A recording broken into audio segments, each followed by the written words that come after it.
Good to go? Let's do it.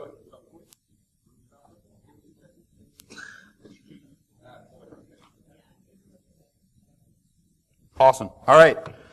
We'll get rid of the Skynet logo. I'm sure everyone's getting worried that we're going to start taking over computers and start issuing world domination. Welcome to myself, Matt, and Brian's talk. Skynet will use PsExec when sysinternals go bad. Before we get started, how many red teamers do we have in the audience? I see half a hand. Any blue teamers? Okay, all right. Any sysadmins? Any of all of the above? Maybe. Yeah, all of a sudden people are like, oh yeah, I do some of that stuff. Okay, cool. Well, hopefully then this talk will serve as enlightening. And we'll all walk away learning a little bit more about how we can use sysinternals to do bad things, infiltrate an environment, and hopefully prevent Skynet from actually taking over. But we'll see. So far, we wouldn't really know if it hit, because all you really need is an SMB vulnerability and someone with some time on their hands, and the world can come to a seeming end. But then all you have to do is not register a domain, and you can end the apocalypse. So this talk should really be Skynet will register all of its domains, but we'd be here for like 30 seconds. So, all right, a little bit about who we are. I'm going to do this in reverse order. My name is Matt Bromiley. I'm the one to the other side of the screen. I'm a senior managing consultant. I'm basically an incident responder. Title is just what's on the slide. I'm also an instructor for the SANS program. I'm also a free and open source software nut as well. I'm not a fan of proprietary software. I hate having to pay for things. I'd much rather do it free if possible. Brian? I'm Brian Marks. I'm a senior associate at KPMG. Kind of in the realm of DFIR. Is this on? Yeah. And I'm an Elk fanatic. This is probably one of the first talks I've... Hold it closer. One of the first talks I've done that isn't Elk related. All right, so really quick, our agenda as we go through this. You're going to see a bunch of Terminator slides all throughout this, by the way. We couldn't talk about Skynet without having the Doomsday device inside. We're going to talk a little bit about our prediction. Hopefully that's going to line up with a lot of our red teamers. Then we're going to go through some different steps of an attack lifecycle where you can actually use sysinternals. It's going to include recon, deployment, persistence. Deployment we're actually calling execution. And then we're going to talk about some anti-forensics, like how we can catch you at what you're doing. We're going to look at a threat group that uses PsExec in the wild. They're one of, anyone here had a credit card replaced in the past 5 years? Yeah, I would imagine so. We're probably going to talk about the group that was the cause of that. And then last but not least, we're going to talk about Judgment Day when that happens as well. All right, so Brian and I had a lot of discussions for this talk, and we came up with a prediction. And that is, in order to actually take over the world, Skynet's going to have to blend in, because we're way too adept now. If someone starts crawling around our network, we're going to catch them. They're going to need to evade us, and they're going to need to be they're not going to care really about futile endpoint detection. They have one goal, and it's to take over everything. It's not to try and get caught or see how far they can go. Domain admin is the domain is the globe for Skynet. However, even with these lofty goals in mind, we decided that Skynet will also probably be very lazy. The best hackers are lazy. Did anyone disagree with that? I think if there's code already on Stack Overflow that does what I need to do, guess what? I can copy paste with the best of them. I don't know anything about upgrading Python 2 to Python 3, but I can copy paste Python 3 code like it's nothing. So we think Skynet's going to follow the same way. They're machines. They look for efficiencies in the world. They're not going to build a whole class of Terminator that are like malware authors that are sitting off to the side looking for vulnerabilities. They're going to look for ways to take advantage of the systems that are already in place. We think they're going to probably most likely utilize tools that already perform system functions that they're going to want to do as well. And that's why we came to the conclusion, hence the talk of, they're most likely going to use sysinternals. And there's no reason that as badass red teamers, you guys can do the same as well. Blue teamers, we'll talk about how to catch them. So what's so great about sysinternals? Well, first of all, well coded. I mean, Mark Rusinovich, enough said. It's been maintained for years and years. Supported XP through Windows 10.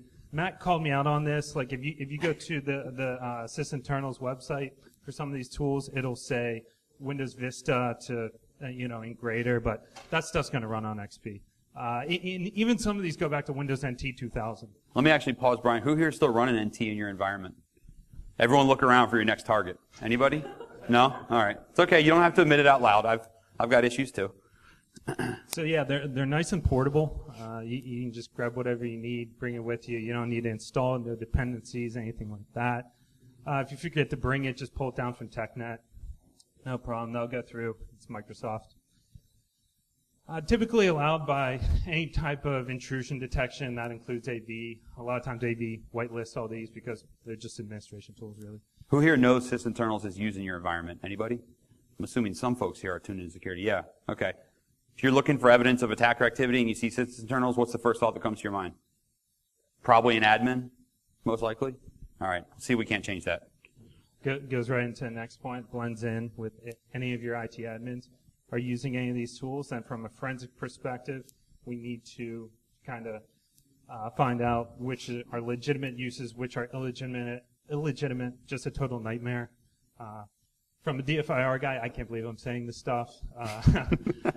And again, few forensic artifacts coming from a DFIR guy. Typically, what happens in the GUI stays in the GUI. I'm not talking about the Windows desktop. You use a Windows desktop, you're writing stuff everywhere. If you search for anything in Windows Explorer, it gets written all over the registry. I'm talking about you launch a GUI like ProcBon, Process Explorer, anything like that. From a forensics perspective, all I can tell is you launched that executable and they use a GUI. Well, what did they do with it? I can tell you what they could do, what it's capable of, but there's nothing logged on this exact timestamp they performed this function with that. No one's ever complained that Sysinternals logs too much. Speaking of which, that actually brings up a good point. From a forensic point of view, anyone know what the hardest to track exfiltration method is? Any thoughts? Control-C, Control-V. Clipboard is really tough sometimes, especially after a reboot. Copy-paste is a good exfil method. So to Brian's point, I can see you launch Notepad. I can see you launch some sort of text editing tool. Maybe I can see that you key press, but I have no idea what you may have copied in or copied out. So it depends on the type of visibility that we have. Brian brings up a really good point, too, about these tools being allowed in most environments. We actually don't demo and walk through this part, but if anyone hasn't used Sysinternals before, it's a zip package that you download from the internet. Can't download it from the internet? That's fine. TechNet actually keeps open a whack SMB share that you can connect to at any point in time. whacklive.sysinternals.com. Hey, I didn't download the tools or it's not allowing me to pull down a zip file. That's fine. Just map a share over the internet and just pull them down that way. Even better, you can map that drive and then just run from that drive if you want to as well. So I don't want to get into the discussion of fileless malware because that's a bit of a nomenclature, but it's very possible. You don't have to carry the files and bring them over with you. There's some other reasons to use Sysinternals as well. We want to avoid being attackers like this, especially if you want to be stealthy.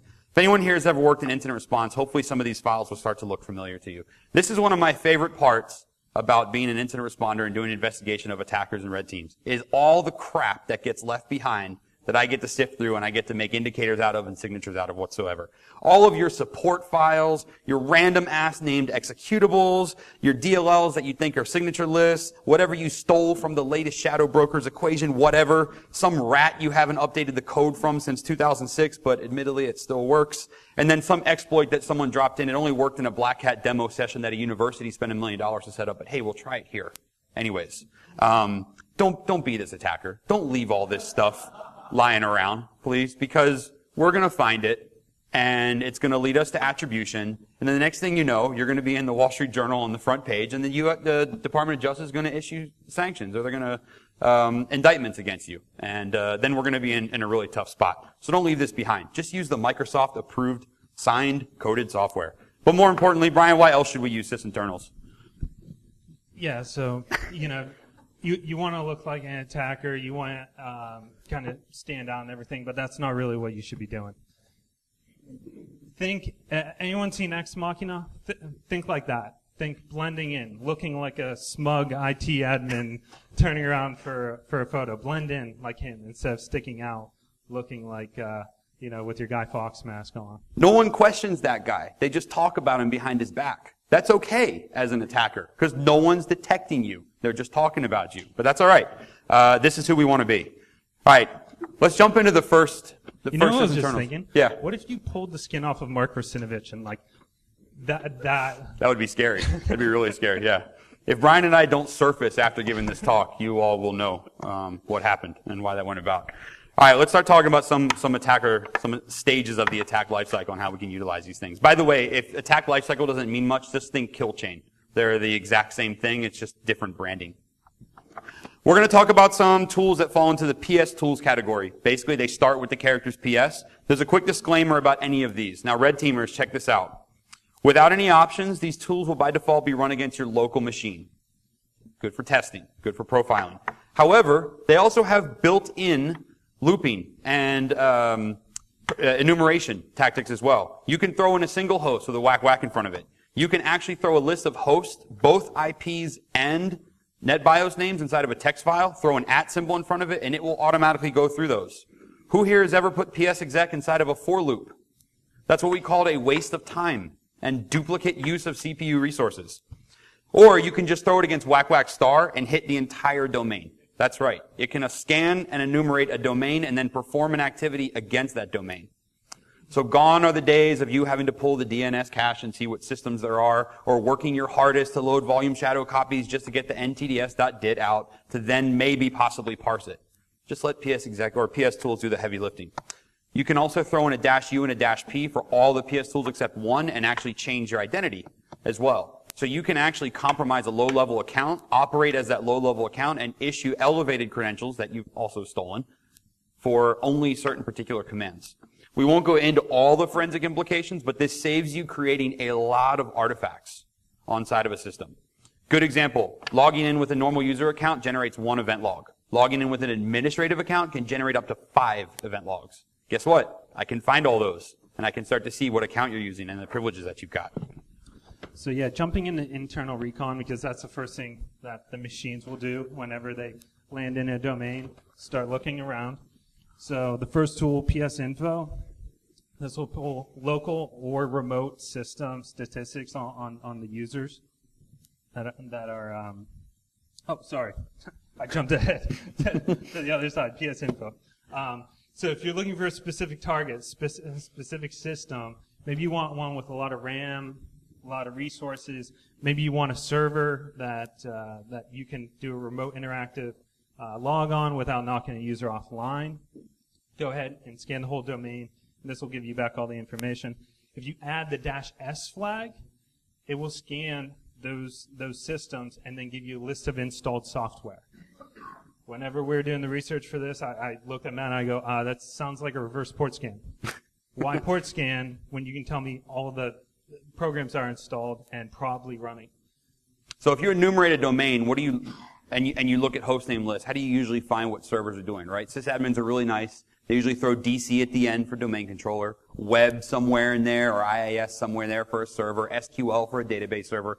I'd rather just pull this because I'm going to find all those hidden systems, all those intranet-facing ones that aren't labeled internal web 0102. I'm going to find the ones that are labeled some random letter number combination, but are actually running IIS 6. And boom, I've just found another exploitable method that I can jump in via. Also throw it a -C, gives you a nice little CSV output.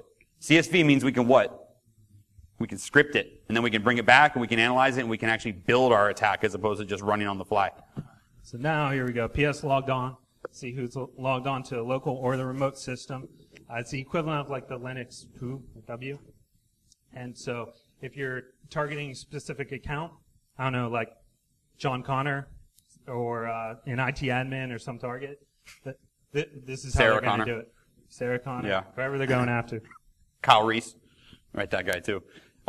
This one is fairly straightforward. This is a really easy command. Can anyone think of why this may be useful? What do we want to dump from a system that we've infiltrated?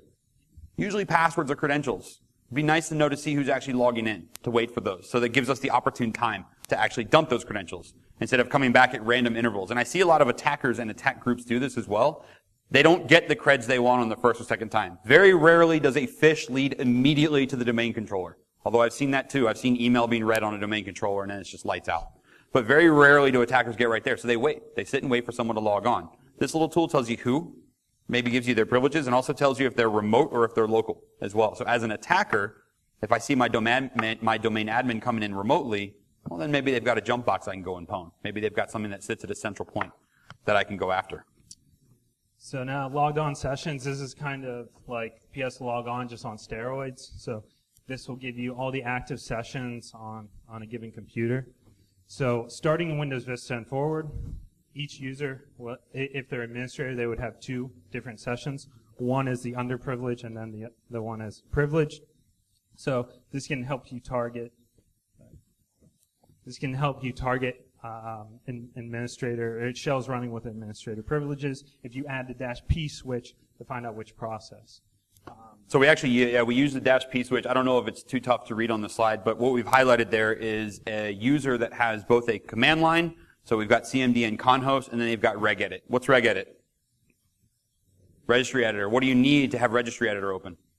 Admin privileges. So now we can start to identify admin context as well and see if our account actually has it or if they're having to escalate to a different account. Good example, my corp laptop. My regular username and my admin username are 2 different usernames that we've got. Usually there's an ADM or a -admin thrown somewhere in there. Really good way to identify that is to run a command like this and see what sessions and processes they're owning. Another thing you may run into, little Easter egg, if an IS or some other service is running in that privileged session, game on. Yep. Thank you, web server as root. All right, so another tool that we really like is AdExplorer. Unfortunately, we're getting into more of a GUI mode now. And by that I mean you're actually needing to load something. There are command line options, but they're not as versatile. The first one is AdExplorer. This is one of my favorite tools inside of Sysinternals for the sole reason of I can snapshot an Active Directory, save it to a file, and then go open it somewhere else. So I'm spending less time on my target, in my target environment or on my target computer. I can profile that domain and get out of there. I've worked with a lot of attack groups that actually have a very methodical way of getting into an environment, hitting the domain controller, dumping statistics. Red team, let me know when this sounds familiar. Dumping domain objects, enumerating them. They're on this central box for hours doing all this recon. Run one tool, save it, and then get off the machine and go back somewhere else. Leave your backdoors in place, leave your persistence mechanisms in place, and then come back and then effectively compromise the environment instead of sitting around and hoping the sysadmin doesn't log in and block you off and catch this one open. The second one is ShareEnum, obviously short for share enumeration. This one is another one that allows you to enumerate file or printer shares, access levels, as well as local paths. Again, if you're performing a recon in an environment, what do I have access to? What is mapped, what is not mapped? Or I don't understand exactly what this folder is or what it's telling me. You can use this tool. You can actually also use it to look at every domain that system has access to, or you can focus in on domains as well. So you can use these tools to zoom in and out as you're profiling an environment.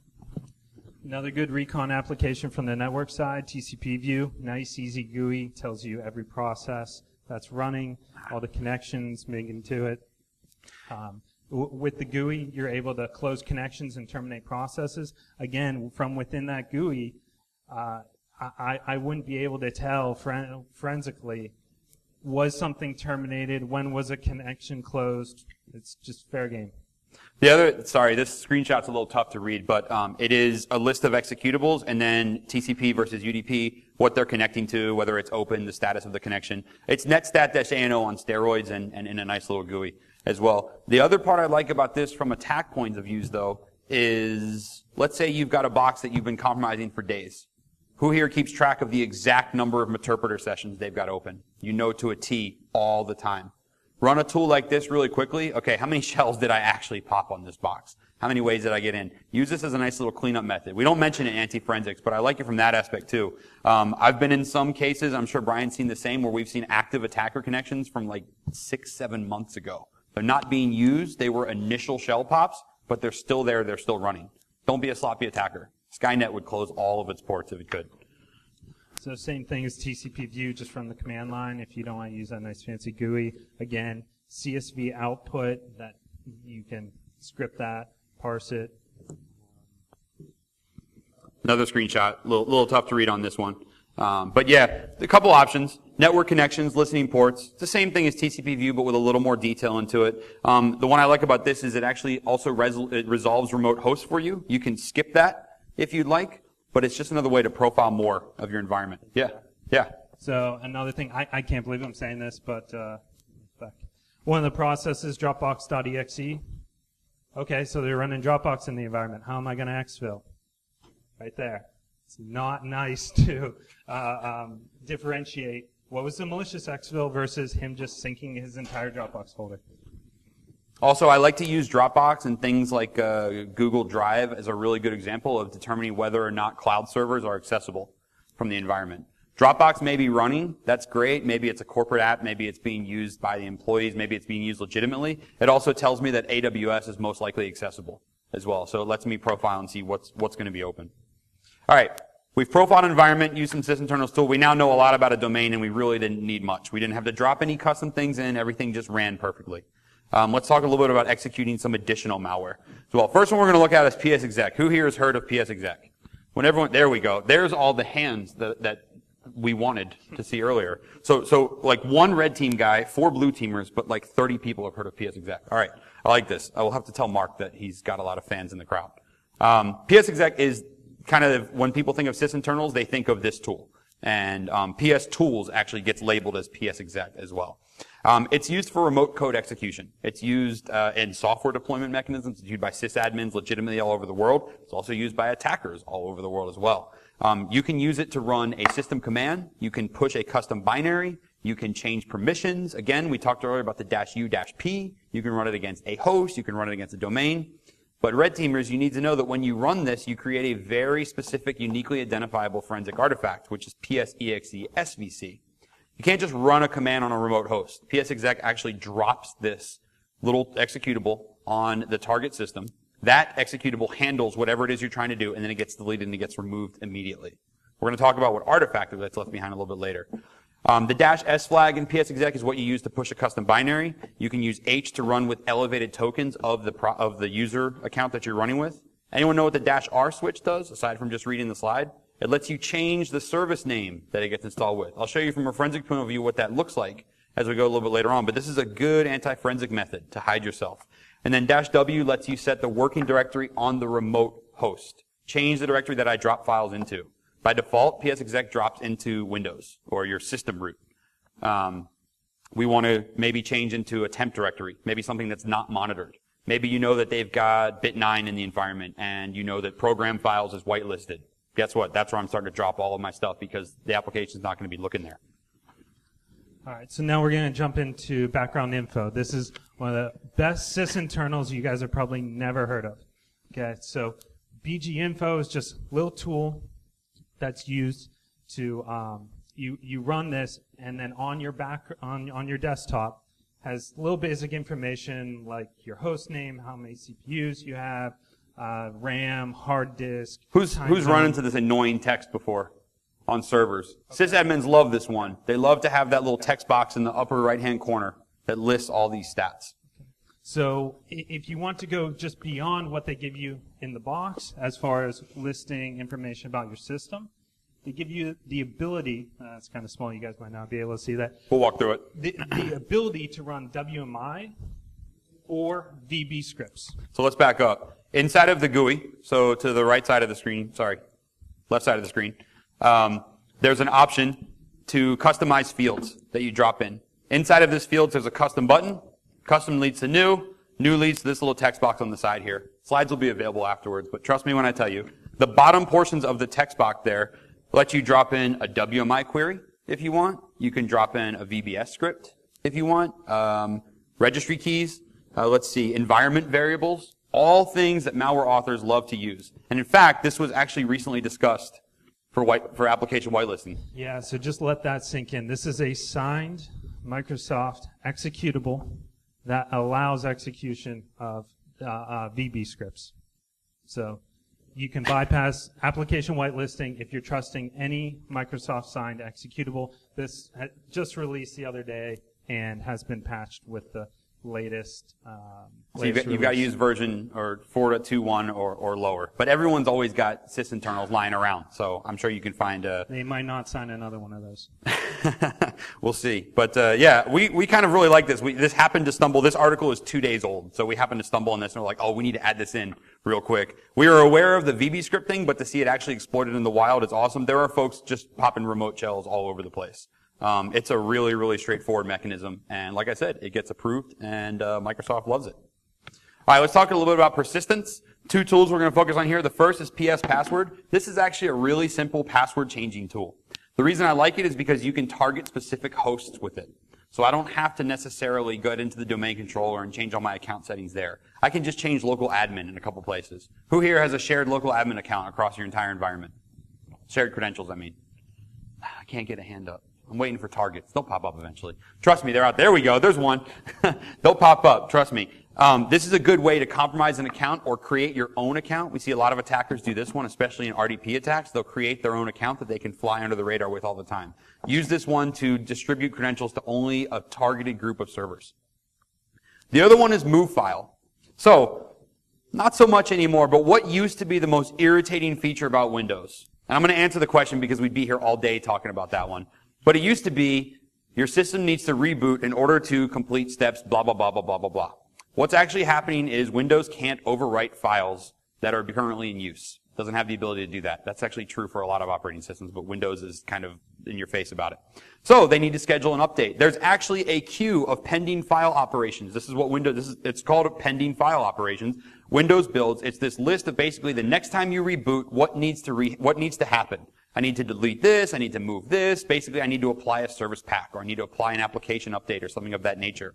Well, MoveFile lets you take advantage of that pending operations list. Now from a sysadmin point of view, you could label it as, I'm going to use MoveFile to maybe change a utility I was using or move it to a certain place. As an attacker, you can say, you know what, on reboot, move my malware to somewhere safe. Somewhere where I know it's going to be, somewhere that's whitelisted, somewhere that AV skips.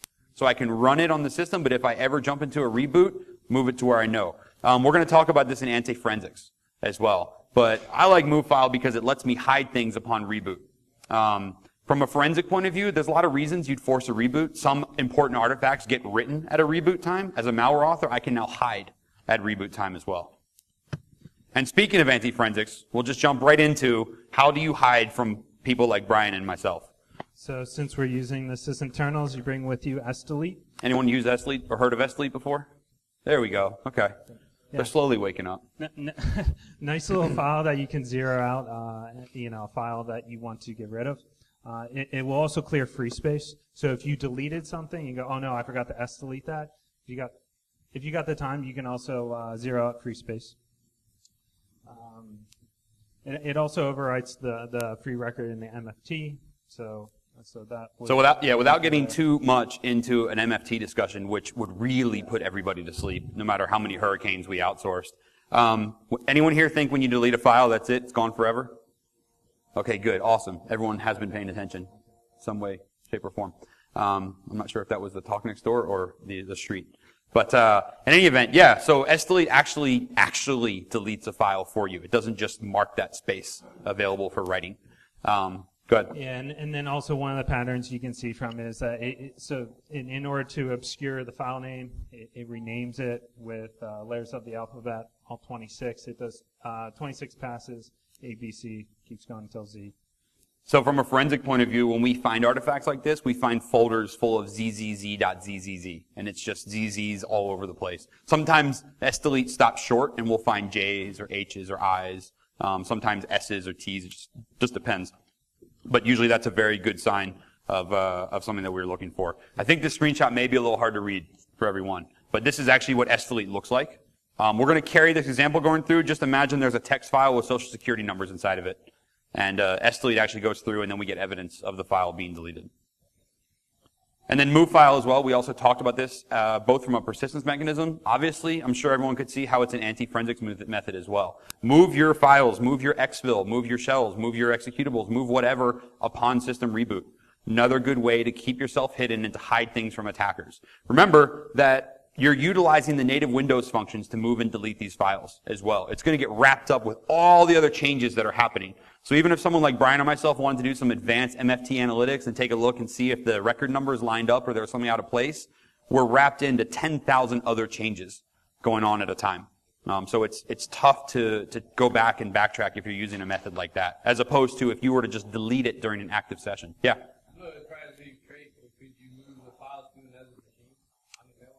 You could. Well, actually, no, it would depend. It would depend on when the pending file operations are taking place, if the network stack has been initialized or not. So it would depend on that one. Good question. Just in case anyone didn't hear, the question was... We can also get you a solid answer. Matt has the book, Sysinternals Volume 7 right over there, which is highlighted and tagged and everything like that. So it looks like a doctor's textbook. But no, good question. Just for anyone who didn't hear, the question was, could you schedule this to do network operations or move files across a network to another machine? And I don't believe so, because I don't think it takes place when the network stack is activated, but you might be able to. We'll test that. That's a good question. There we go. Put that down. We got to figure that one out. All right. So we've gone through a few different steps of kind of the kill chain or the attack process. We've got a really good example of kind of sysinternals in the wild here. Told you I'd get you good Terminator screenshots. There's lots of them on here. This one's missing an arm, unfortunately, but that's all right. So, sysinternals in the wild. I used to work for a company that has a name for this group, but I can't use that name anymore, so now I'm just going to call them credit card theft attackers. There's a financially motivated threat group. They use the raw POS malware. You may have seen an article about this. This piece of malware has been in the environment since 2008, and I kid you not, there's an active case I'm working where it was deployed yesterday. So yes, 9-year-old malware still being used. They use a version of PsExec from 2006. I'll get to that in just a second. I apologize that this is one that's hard to read for anyone kind of further back in the room, but this is actually a series of event logs of what PsExec looks like on a remote system. Generates an event log, an event 7045 inside of the system log, says a service was installed, and it drops PsExe SVC, or at least it's supposed to. This group drops a executable called frame package, FRAME-PKG. Anyone know what the legitimate frame package is? Anyone have McAfee in their environment? Wow, not a single McAfee person. No? Oh, you one? Oh, used to. Okay. Frame package is a... What's that? The environment I just left. Oh, okay. Fair enough. Hopefully for the better, sir. Frame package is a McAfee update file. So it actually is meant to look like a legitimate file. And when they go in, the service gets registered as PsExec, but they drop frame package on the system. We actually gave a talk about these guys in October, and after that talk, then they started renaming their files to VXXHJQ service, but they still dropped the frame package.exe. Now, I left from 2006 highlighted on here. Anyone know any history of sysinternals as to why this is actually happening? What's that?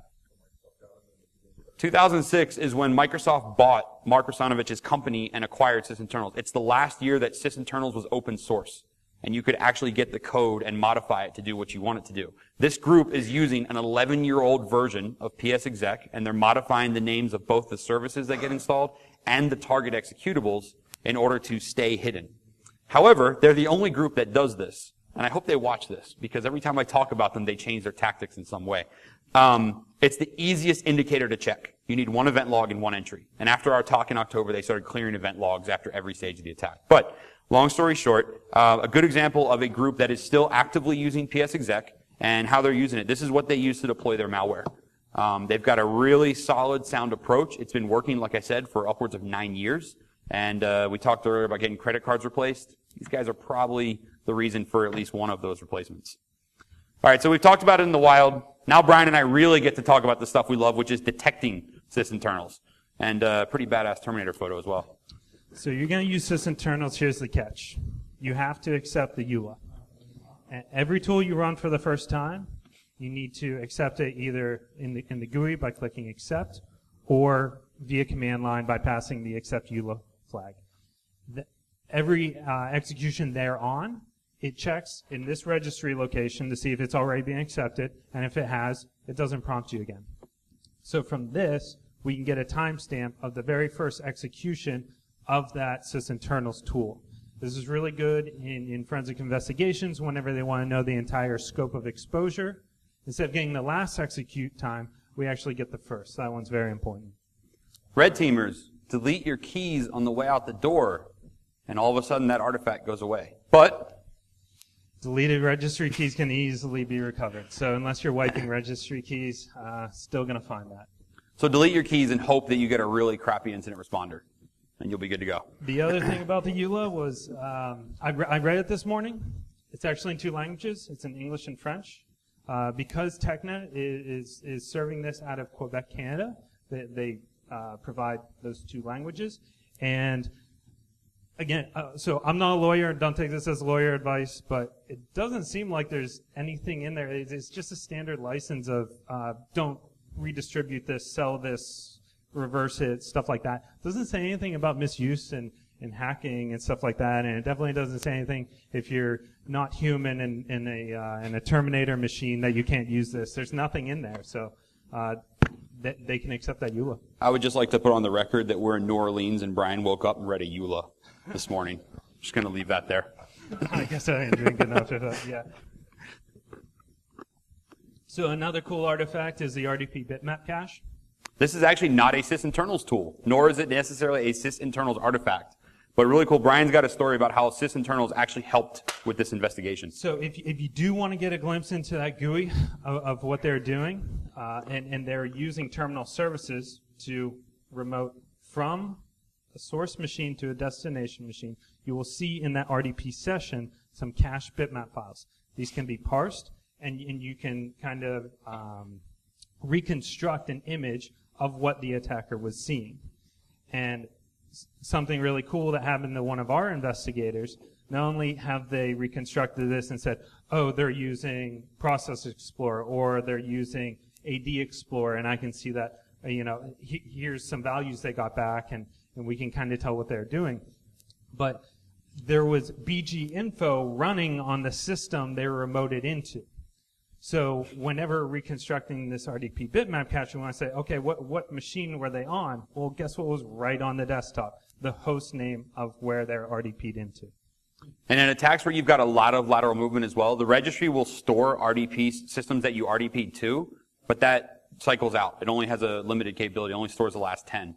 So if you really want to mess up the registry, logs, they can clear event logs. Event logs, you can clear those. You can go through the registry and just connect to a bunch of random machines and really throw investigators off the track. But with this, they were actually able to recreate using the artifacts from BgInfo. So we found that as like a tertiary method to include sysinternals, but it helped profile lateral movement, which is interesting. So I talked earlier about PsExec and the artifacts that it drops. Another one that we love to use as well is artifact of execution called ShimCache, short for the application compatibility cache. If you've ever seen a Mandiant or FireEye webinar, you know this artifact really, really, really well. ShimCache is basically an evidence of execution, and I'll describe it really, really simple. You ship an application with old code. Windows looks at that application and says, hey, there's old code here. I'm going to need to shim in some old code in order to get it to run.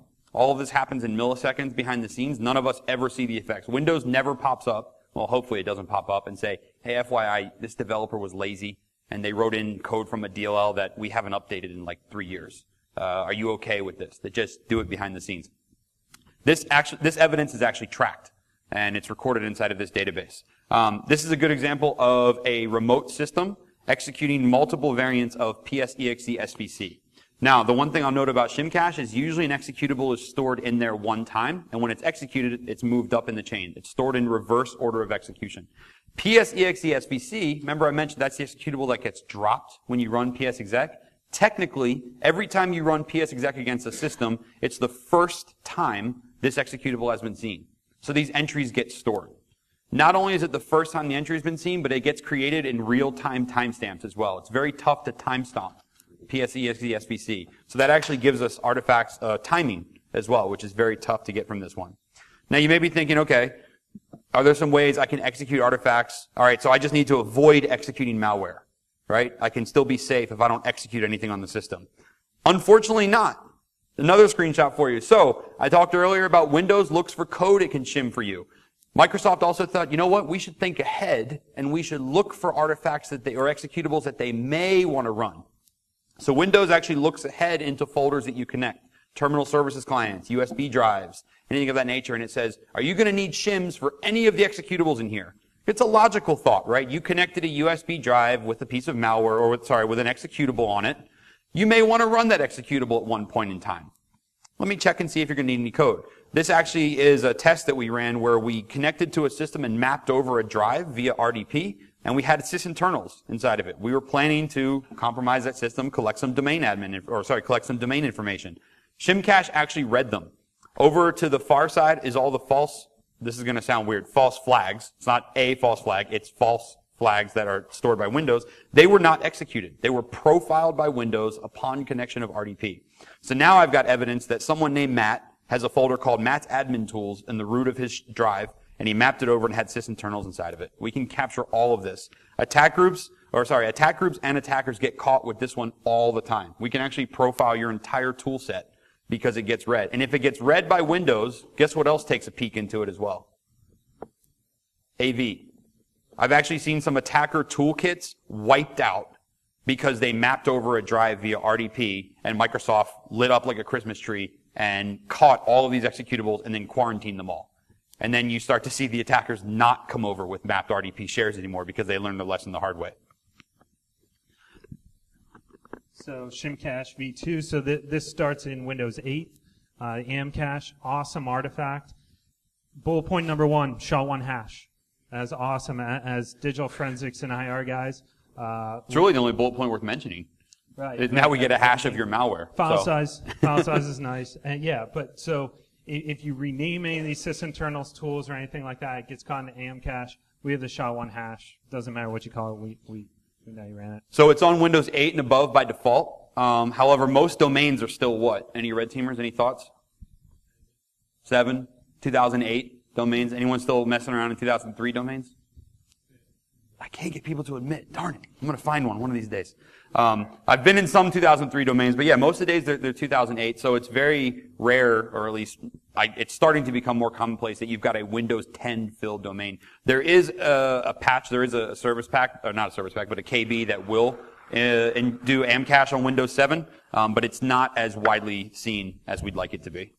So now here's that social security numbers.txt file from earlier, our example. So we SDelete it. It's gone. It's zeroed out. It's been renamed 26 times. We can't recover anything, right?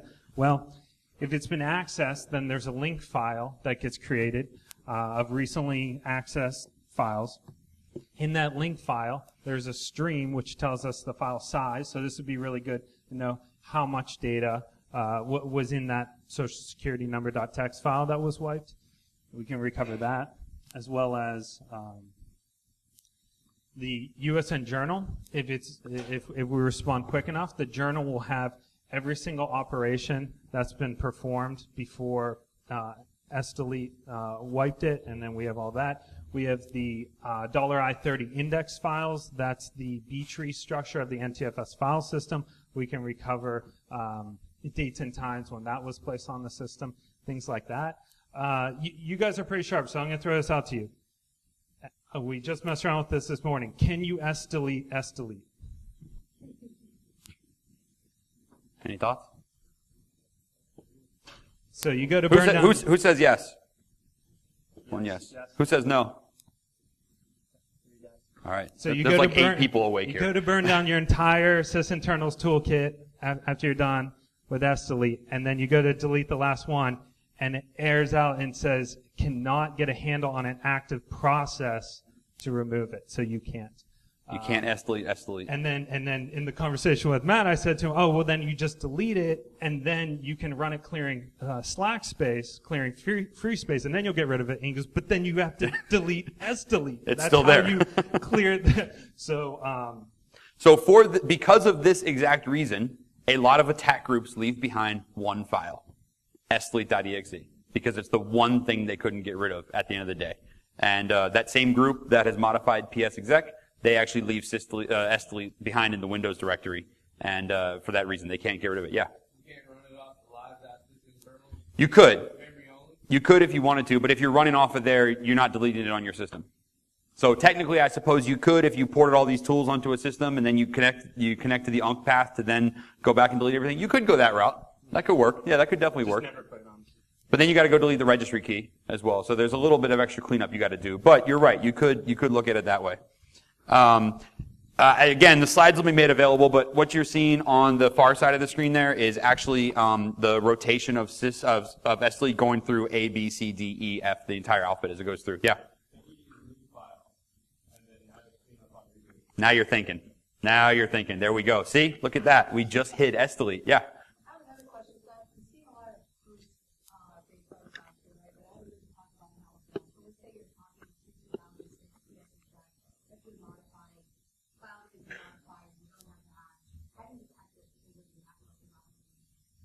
So I do not remember the exact range, but basically I think it's 4 ports that PsExec requires, 137, 138, 139, and there's one I'm missing, maybe 445, I'm not sure.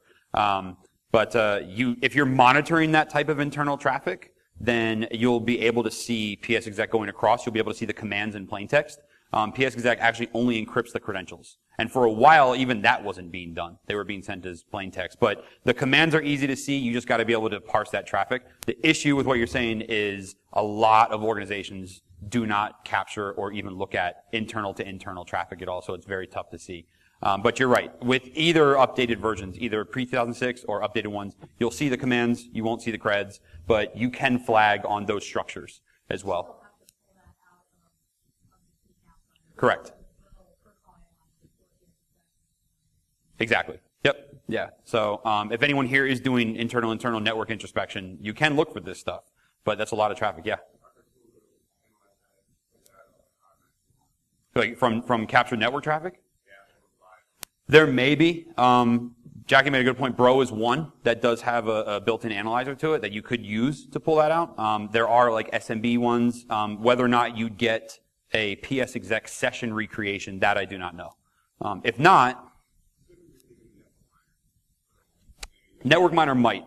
I'll be honest with you, I have long ago stopped trying to remember everything Network Miner can do because it's got a lot of features built in. It may be able to, but don't hold me to that. It'd be a tough session to recreate.